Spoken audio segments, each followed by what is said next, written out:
cat shelter out of a Rubbermaid bin. This is a 37-gallon bin. And they have different ones at the stores made by Rubbermaid. This one happens to have a, what would you call that? A raised lid. Raised lid. They have ones that, this does not have the locking lid on it, but they do have ones at Walmart that have a flat lid and have locking handles. So both will work. We just happen to have this one today. And we're going to start off by cutting out the door for the cat shelter. We started with a template and a Sharpie marker. So we just outlined it with a template and a Sharpie marker. And you want to make sure that you'd make these lines right there. That's going to be for the hinges that cause the door to swing. And that's super important that you make those lines. So these are the supplies you need to start. Now,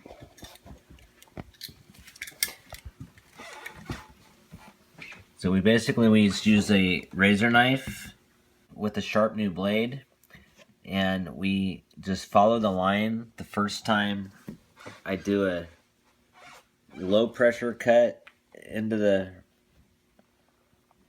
Rubbermaid, that way I don't go out of my line, and I can then go back and find that same spot, and I'll just push the blade through, and that'll make the first cut through, and then I'll just hold pressure with my fingers right here, and I just follow that line. You don't want to force it if it doesn't go easy. You can always back up with the knife and then do a little bit more. be very, very careful not to cut your fingers on this. What we did notice on these Rubbermaid bins, the 37 gallons, they're made out of more of a rubbery material. We tried doing this on cutting the, was it 54-gallon bins? Those were made out of plastic rather than rubber. Even though they're called Rubbermaid, they were made out of plastic, and those did not cut this easily.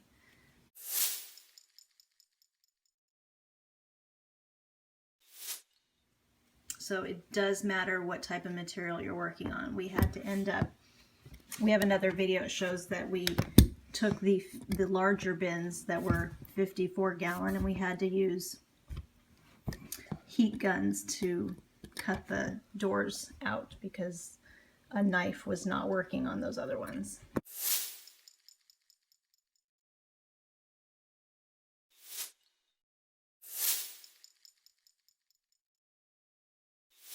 Basically, I had to melt them. Yeah, we had to melt the doors rather than cut them.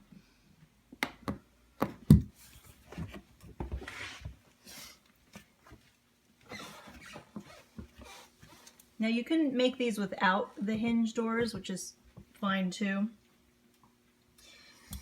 We found that making square doors was a lot easier when cutting because it's easier to cut a straight line than a circle. But we will have a video showing how to do circle doors as well.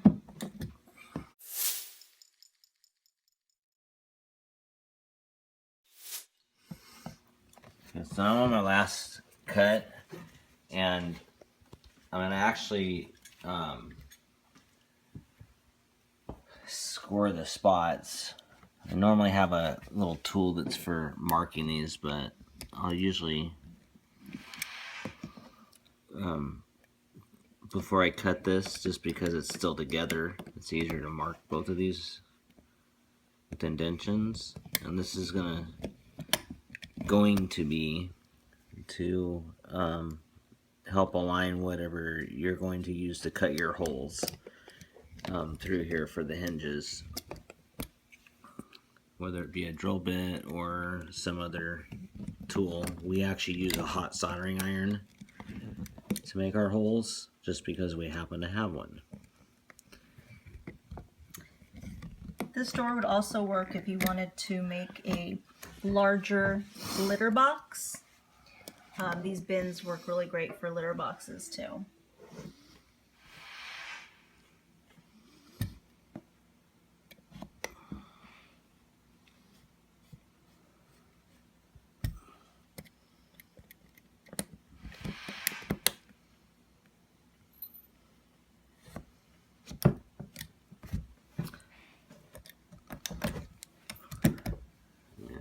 it.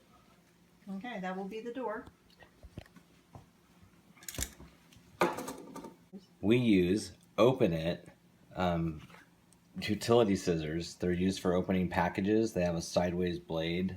Those work really, really well. So it's awesome for packages that are plastic that are sealed together with heat at the factories for stuff you buy. But we actually use these. They're great for cutting through this Rubbermaid rubber container. And we're able to cut off about just a little less than 1/8 of an inch off the bottom of the door. You cut more off the bottom than the sides, correct? I usually cut it almost the same. I cut a little bit less off the outside edges.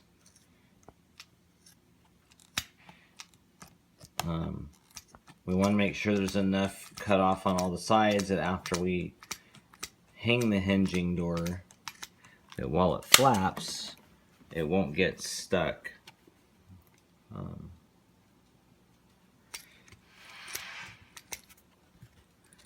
So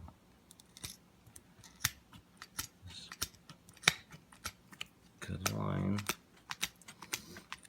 You're not going to be perfect on all of them because we're eyeballing them, but the next step, we are going to need a soldering iron.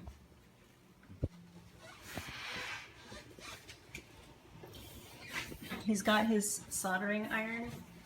We're using a soldering iron with a sharp tip. You can also use a heat stick that they sell at the Michaels stores. You mean like an engraving stick? Or like a wood burning tool?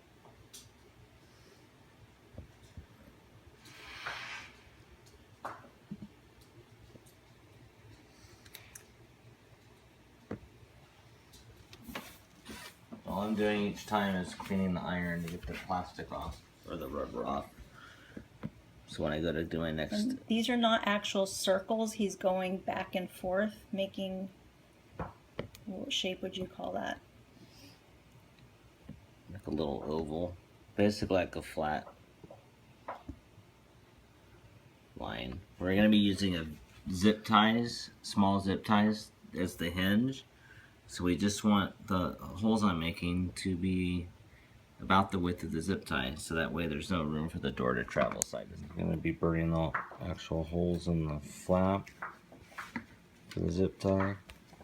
The ties we're using are small zip ties. Can we do a close-up there?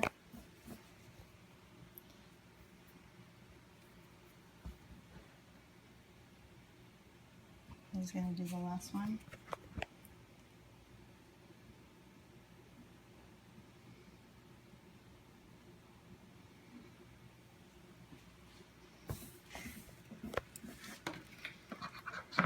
Now, We got a bin of zip ties of all different sizes.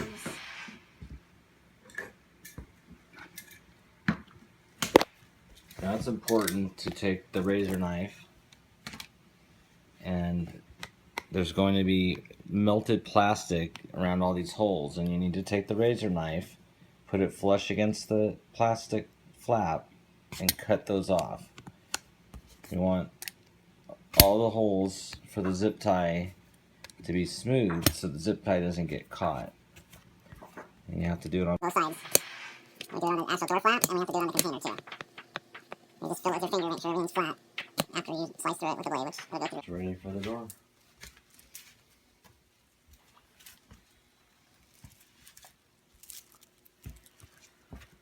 Zip ties.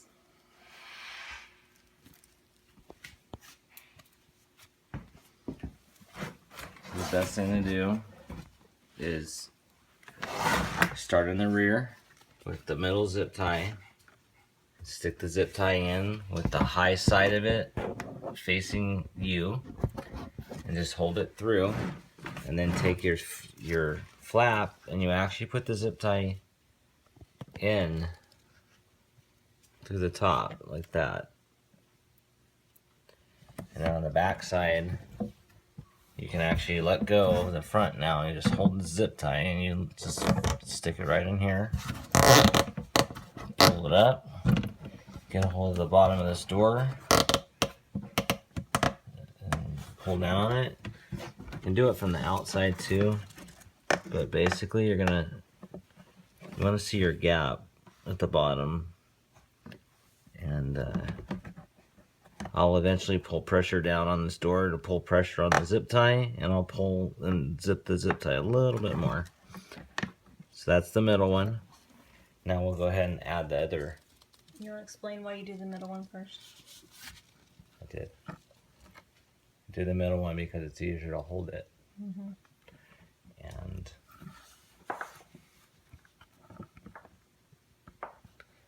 put both outside ones in. We did exactly the same way. The only difference is we don't want to zip them up any more than the middle one is right now. Blocking the view. Sorry, my hand is used.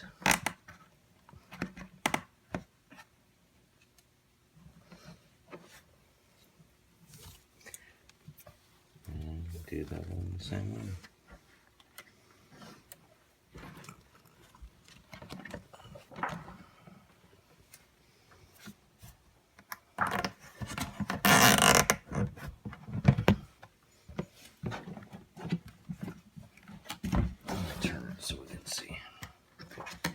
See that gap right now? So I have to zip that one evenly. If I don't, the door will never work the straight way. The gap should be the same just about everywhere. So we put it down and we test the door. Want to make sure that no matter what we do, that it's working and not getting caught. This is working. The last step of this is just to cut the zip tie in. So we just pull all the zip ties so the flaps are up in the same spot.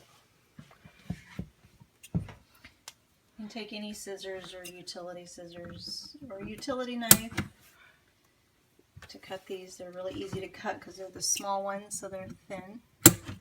Just cut right across, sideways across the top of the zip tie head.